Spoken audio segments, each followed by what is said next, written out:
और भैया वो वक्त आ गया है, अगले 24 घंटे में ये तय हो जाएगा कि डील होगी या बम गिरेंगे। मतलब अमेरिका और ईरान के बीच समझौता होगा या नहीं, ये एकदम क्लियर होने वाला है, क्योंकि टाइम बहुत कम बचा है। सीज फायर खत्म होने में सिर्फ 1 दिन बचा है और ईरान अभी तक टेबल पर बैठने के लिए तैयार नहीं है। इसलिए मैं आज आपको क्लियर जवाब दूंगा, युद्ध आगे होगा या नहीं, वो भी फैक्ट के साथ।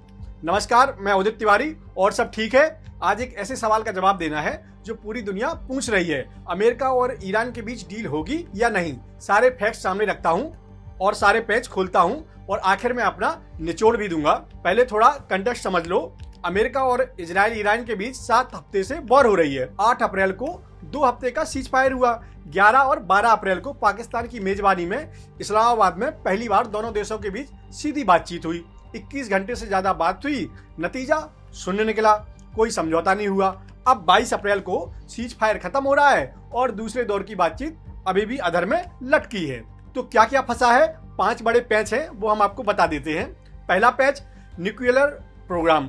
ट्रंप चाहते हैं कि ईरान हमेशा के लिए यूरेनियम एनरिचमेंट बंद करे और अपना पूरा स्टॉक अमेरिका को सौंप दे, जबकि ईरान बोल रहा है कि यूरेनियम हमारी जमीन जितना ही पवित्र है। पहले दौर की बातचीत में अमेरिका ने 20 साल का पॉज ऑफर किया, यानी 20 साल तक परमाणु कार्यक्रम पर ईरान के ब्रेक रहेगा। ईरान ने कहा 5 साल तक हम रुकने के लिए तैयार हैं। फिर बीच का फॉर्मूला निकला 10 साल का, कि 10 साल तक रुक सकते हैं। लेकिन ट्रंप अचानक बिदक गए और बोलने लगे कि मुझे कोई 20 साल वाली डील नहीं चाहिए, यानी दोनों तरफ से नंबर मेल नहीं खा रहा था।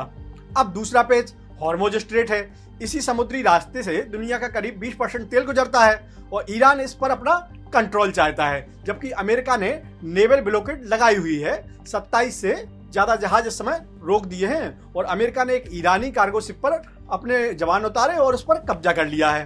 अब ईरान बोल रहा है कि ये धोखा है, मतलब हॉर्मुज भी एक बड़ा अड़ंगा इस बातचीत में बन गया है। तीसरा पैच, ट्रंप का सोशल मीडिया अकाउंट है। ये बात थोड़ी अजीब लगती है लेकिन सच है। बातचीत के बीच में ही ट्रंप ने ट्रुथ सोशल पर पोस्ट कर दिया कि ईरान सब मान गया, यूरेनियम देने को तैयार है, डील बस होने वाली है। जबकि ईरान ने तुरंत पलटवार किया और कहा कि हमने कुछ नहीं माना। खुद अमेरिकी अधिकारी इस बात को स्वीकारने लगे कि ट्रंप के सोशल मीडिया अकाउंट सारा रायता फैला रहा है और बातचीत में सबसे बड़ा नुकसान भी यही अकाउंट पहुंचा रहा है। सोचिए, अमेरिका के अपने लोग अपने राष्ट्रपति की आलोचना कर रहे हैं। चौथा पैंच है भैया, ईरान के अंदर भी मतभेद हैं। ईरान की तरफ से संसद के स्पीकर हैं गालिबाफ और विदेश मंत्री अरागची। बातचीत के लिए दोनों आगे हैं, लेकिन असली ताकत IRGC यानी इस्लामिक रिवोल्यूशनरी गार्ड्स के पास है और सुप्रीम लीडर खामनेई की मंजूरी के बिना कोई डील पक्की नहीं होगी, ये तो सब जानते हैं। वो अमेरिकी अधिकारी खुद नहीं जानते कि ईरान में आखिरकार फैसला कौन लेगा, यानी पावर सेंटर बट रहे हैं और सब अपनी चलाने की कोशिश कर रहे हैं। 5वां पेज, भरोसे की कमी है। ईरान के राष्ट्रपति पेजेस्कियान ने अमेरिकी सरकार पर कहा कि हमें इस पर भरोसा नहीं है। गालिबाफ कह रहे हैं कि हम धमकियों के साए में बातचीत नहीं करेंगे और ट्रंप बोल रहे हैं कि मैं जंग जीत रहा हूं, बहुत बड़े अंतर से ये जंग जीत रहा हूं। तो ये 5 बड़े पैच हैं जो हाल में समझौते में बड़ी बाधा बन गए हैं। अब ये समझ लो कि कुछ सुलझा या थोड़ा बहुत बातचीत आगे बढ़ी है, वो आपको बता देते हैं। ये तो पता ही है आपको कि पाकिस्तान सरपंच बना घूम रहा है। कल पाकिस्तान पूरी रात फोन पर लगा रहा। आर्मी चीफ आसिम मुनीर ने वॉशिंगटन, रियाद, तेहरान, दोहा, अंकारा तक फोन लगाए। ईरान के राजनेताओं से और IRGC के सैन्य अधिकारियों से भी बात की।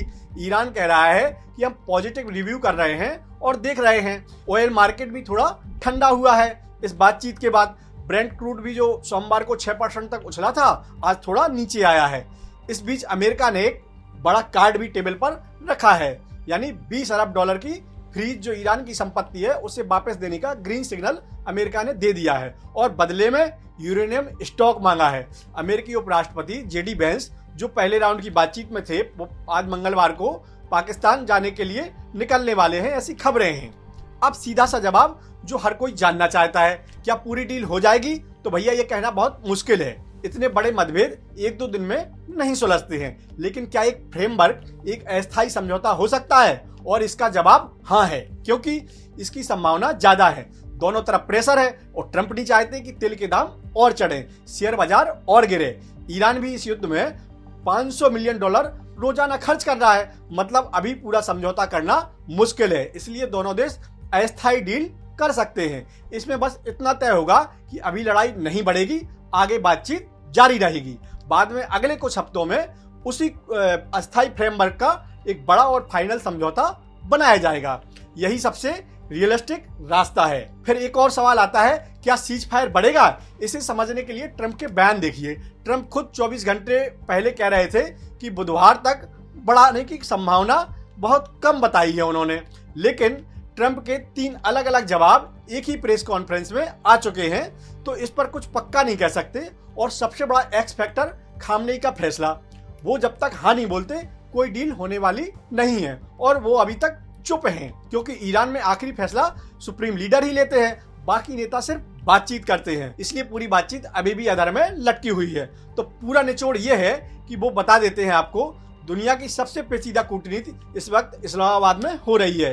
एक तरफ ट्रंप है जो ट्वीट से डील करना चाहते हैं, दूसरी तरफ ईरान है जिसकी इज्जत दांव पर लगी है, और बीच में पाकिस्तान है जो रात भर फोन घुमा रहा है, सबको मना रहा है। और हम तो यही कहेंगे कि डील कोई भी हो, सिर्फ नंबरों से नहीं होती, भरोसे से होती है। और जब नेता सोशल मीडिया पर उन बातों का ऐलान करने लगते हैं जो कभी तय भी नहीं होता है, तो बातचीत की टेबल टूट जाती है, जुड़ती नहीं है। अगले 24 घंटे बताएंगे कि धमाके होंगे या डील पर दस्तखत।